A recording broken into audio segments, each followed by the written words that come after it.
நீ வாங்கின இலவச அந்த காசை கொடுத்து வாங்கியிருந்தா இன்னைக்கு தமிழ்நாட்டுக்கு 9.5 லட்சம் கோடி கடன் வந்திருக்கு. நீ காசு வாங்காம கையை நீட்டாம இலவசத்துக்கு ஆசைப்படாம வரப்போற சட்டமன்ற தேர்தலில் உங்க ஜனநாயக உரிமையை மக்களாக நீங்கள் செயல்படுத்துங்க. இந்த ஊர்லயே சொல்ற இந்த ஊர் எம்எல்ஏ நடு ரோட்ல வரும்போது என் ஊருக்கு நீ ஏன்டா செய்யலன்ட்டு நடு ரோட்ல நிக்க வச்சு நீங்க அவனை கேள்வி கேட்கலாம். ஏன்னா ஒரு சாதாரண வார்டு கவுன்சிலர்ல இருந்து ஜனாதிபதி வரைக்கும் மக்களோட வேலைக்காரங்க. இதை நான் சொல்லல, இந்திய அரசியல் சட்ட அமைப்பே அதான் சொல்லுது. ஆனா தமிழ்நாட்டை பொறுத்த வரைக்கும் ஓட்டு போடுற வரைக்கும் நீங்க முதலாளி, ஓட்டு போட்டதுக்கு அப்புறம் அவன் முதலாளி ஆயிரம், நீங்க வேலைக்காரன் ஆயிருக்கீங்க.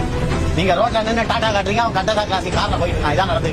ரெண்டு விஷயத்த நீங்க சிந்திச்சீங்கனால இந்த அரசியல்வாதிகளை பத்தி நீங்க தெரிஞ்சுக்கலாம். அது எந்த கவர்மெண்டா இருந்தாலும் ஒவ்வொரு தடையும் ஸ்கூல்ல சேர்க்கும் போது இந்த அரசாங்கம் என்ன சொல்லுது, உங்க பிள்ளைகளை கவர்மெண்ட் ஸ்கூலுக்கு கவர்மெண்ட் பள்ளிக்கூடத்துக்கு சேருங்கள் அப்படிங்கிறான். ஆனா ஒரு சாதாரண வார்டு கவுன்சிலர் கூட அந்த கட்சியில இருக்கிற வார்டு கவுன்சிலர் கூட அவங்க பிள்ளைய கொண்டு போய் வேலை மாலையும் வித்யா விகாசத்தையும் சேர்க்கிறான். என்ன காரணம் இது வரைக்கும் அவனுங்களை கேளுங்க, சொல்றானுங்களா பார்ப்போம். கவர்மெண்ட் ஆஸ்பத்திரிக்கு போங்கன்றார். இப்ப கூட சமீபத்தில் கிண்டியில அப்பா பேர் ஒரு ஆஸ்பத்திரி கட்டினார். நம்ம திராவிட மாடலா ஆட்சி நடத்துற தலைவர் உயர்தர உலக தரம் வாய்ந்த சிறப்பு மருத்துவமனைனாரு. ஆனா 4 நாள்ல அவருக்கு உடம்பு சரியில்லாம போச்சு. அவர் போய் எங்க படுத்துக்கிட்டாரு தெரியுமா? அப்போலோ. ஏன் உலக தரம் வாய்ந்த மருத்துவம் அங்க இல்லையா, இல்ல உலக தரம் வாய்ந்த மருத்துவத்தை கொடுக்கக்கூடிய டாக்டர் அங்க இல்லையா? உண்மை அதுதான், டாக்டருங்க கிடையாது. ட்ரைனிங் டாக்டர்ஸை வச்சு இன்னைக்கு பல ஆஸ்பத்திரியை நடத்திட்டு இருக்காங்க. இதையெல்லாம் மக்களாக நீங்க புரிஞ்சுக்கணும். நீங்க அந்த 2000 ரூபாய் ஓட்டுக்கு வாங்குறது தான் உங்களுக்கு தெரியும். ஆனா அதுக்கு பின்னாடி இவங்க எவ்வளவு கொள்ளையடிக்கிறாங்கன்றது உங்களுக்கு தெரியாது.